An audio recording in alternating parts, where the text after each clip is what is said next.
Thank you for that very validating welcome, everybody, and thank you very much. It's nice for having me here. Oh my goodness. I'm going to move this because I'm a bit taller than everyone else. There we go. Right, there we go. I've got to remember to press buttons. If ever there's like anything on the screen that's not on there, you need to just shout at me that something's missing.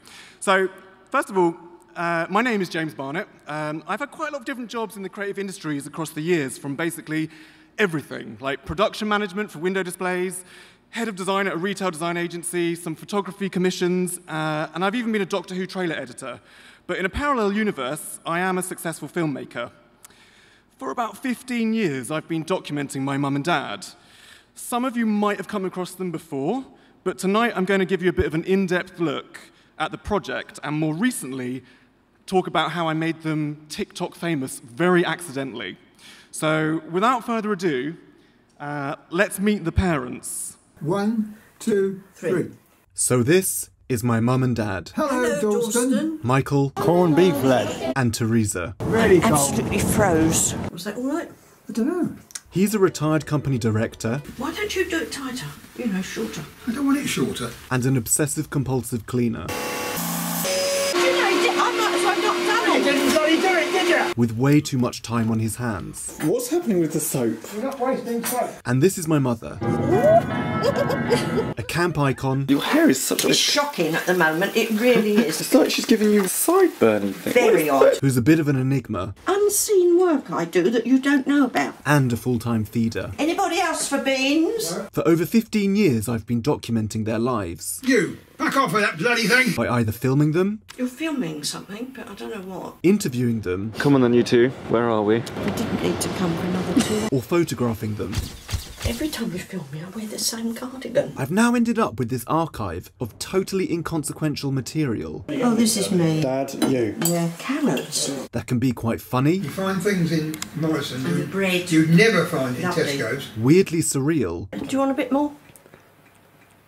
You can eat it. and kind of grotesque. Oh, Michael! You're so vulgar! Good evening to everyone attending tonight's Nicer Tuesdays event.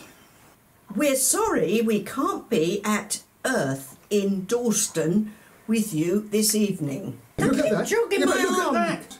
We hope you like this presentation put together by our wonderfully talented, stylish and very employable son. So, please sit back, relax and enjoy the rest of the talk.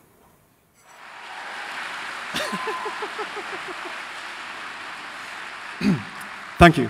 So, on the surface, my parents seem sort of ordinary, but they're actually kind of unusual. Next year, they'll have been married for 60 years, and I am the youngest of their 9 kids. I think that they always felt like I was incomplete somehow, and I think that's because I was gay. They always kept my old bedroom ready for me at home, and they never put it away when I left the house. And I have not lived with them for about 18 years. In 2007, when I was a student at Central St. Martin's on their performance design course, that is me, oh my God, I started recording my parents in performance situations, and I would get them to reenact what I'd been doing in class. When I watched them back, I became really aware of the language, rhythm, and intonation of how they presented themselves, and it lent itself to creating these video skits, almost like scripted sitcoms. I then realized that I also had this knack for video editing at the same time, and so I basically started to assemble these short films about them, and basically I never stopped doing it. My main takeaway from this is that you should never throw away any of your original ideas. Like many dads, Michael is automatically furious when he gets behind the wheel. Are you taking my picture again, you cunt?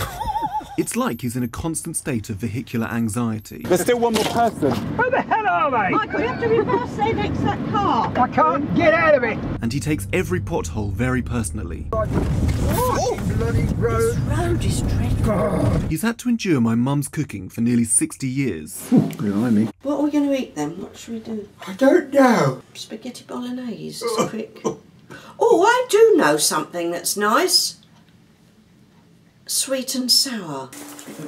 Happy Christmas. You must be joking. Are you all right? We could hear you making a funny noise. It's at all. It's where my arse was scraping on the bottom of the bath. I think my mum is best described as unpredictable.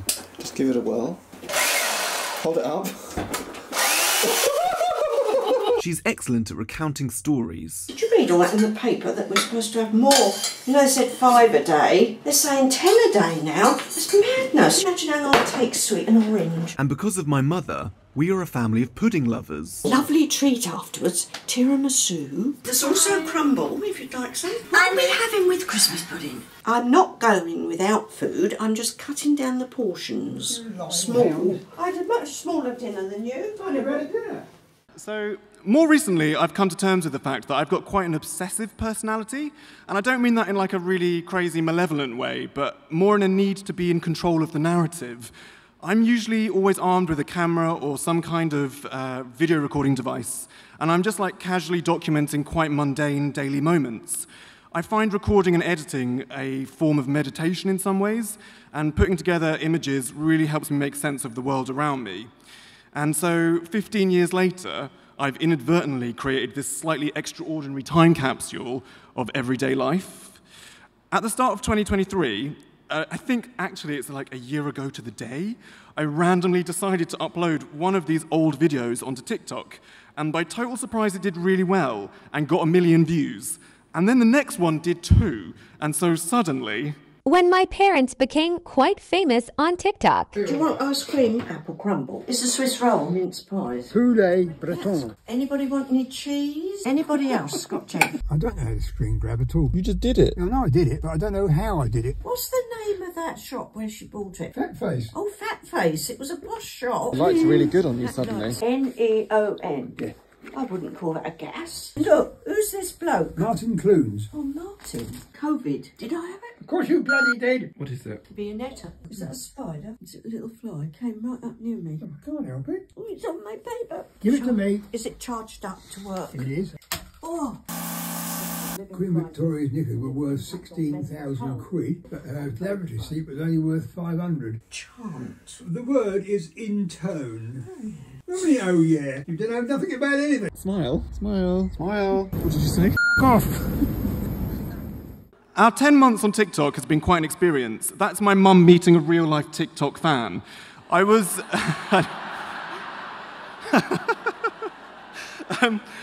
I'd been initially hesitant to share the work on this platform because I was worried it might reduce the artistry of the project, but like depending on how you measure results, with views like what I was getting, it is without doubt the most success that I think I'm ever going to have.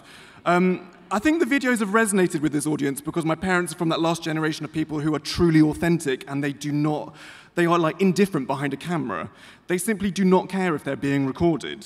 People really dislike that insincere, fake, authentic genre on social media. It's like the worst.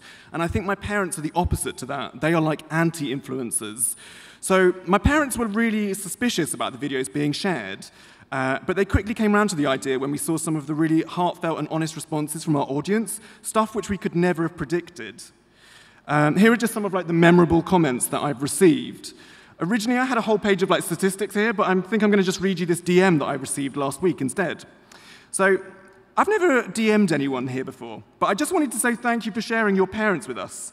I lost mine 10 years ago, and I miss them beyond all measure. But watching yours takes me back to all the glorious family times we shared. They are so similar in their personalities and in their dynamic with one another and their family.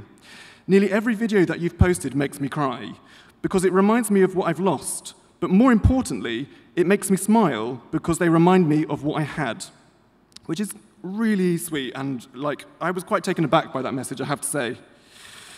So, of course, there can be a small price to pay for internet fame. And I would describe TikTok as being like the most universal, but also deeply personal social media experience of them all, because the algorithm is just absolutely insane. And yeah, I've been recognized on certain platforms. This is also a video of a Zoom call that I had because we were asked by a brand if we wanted to do a partnership with them, and my God, I will post it one day because it's absolutely ridiculous. Anyway, so suddenly we have this really huge TikTok following at the same time as my husband and I happen to be getting married. Because we could only afford 20 people in Hackney Town Hall, we thought it'd be really cool if we live streamed our wedding. So because of TikTok, we were able to have an extra 2,000 people join us on our big day. Well, what have you got? A nice suit? And what have I got to wear? I'm the bridegroom. Are you the bridegroom or the bride? What do you call this? Husband and husband. Husband. Is there a great list of people? Who's this one? Nadia. Nadia. Is that a woman or a man? Non-binary. Oh, Draw a bird. a bird. Show me. What bloody writing's that, mate? You're like a kid. What do you reckon then? Let's look. We've got shoes, not too high. What do you reckon about this frock? You wouldn't have the zip down the front, would you? Well, it's rather nice, isn't it? It doesn't matter. Okay. Hello. Oh, it's the coming. Are you wedding ready? Do that. That's ready. That looks lovely. That's ready. Will it last? Ready. Not too much. That's nice. Lovely. Does this open wide or not? Right, Mum. Looking at me. That's it. Lovely. You are now husband and husband.